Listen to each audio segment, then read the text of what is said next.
Hello and welcome to this course, How to Write Like a Professional. This is a course about writing for work, particularly business and technical writing, and it's really about the hidden tools and techniques that professional writers use to produce clear, well-structured, polished writing projects, often to tight deadlines. So this video is just about what to expect and how to use the course. The course is divided into 3 parts: planning, writing and drafting, and reviewing and polishing, and I'll talk a bit more about those in detail in a minute.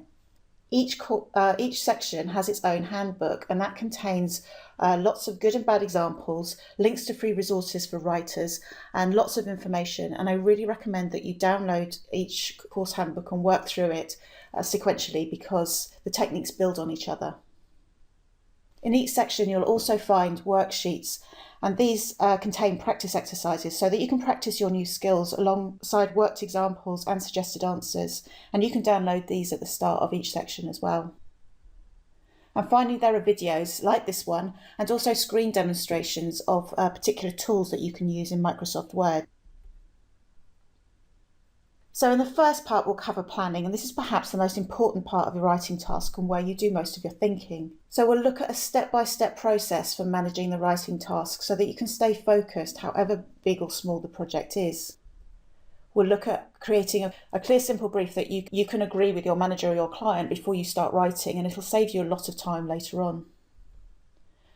We'll also look at researching readers and how to ask the most important questions to help you tailor your message and engage them, even if they have different priorities. I'll also show you some free tools you can use to design a structure and create an outline of your chapters and headings, which you can use to schedule your work.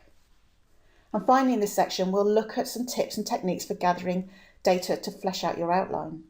So by the end of this section, you'll have worked out who you're writing to and why, and what they need from you, and you'll have all of your headings mapped out in a logical order, ready for fleshing out with your content.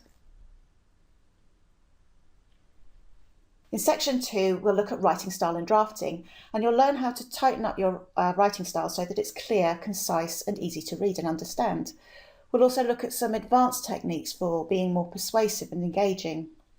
I'll give you some tips on drafting and managing the writing process, and also for avoiding writer's block.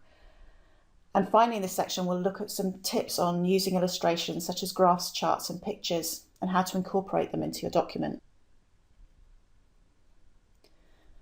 The last section is about polishing, and in this section, we'll look at the review process and also how to edit and proofread your own work, and how to access some hidden tools in Word that will help you with that.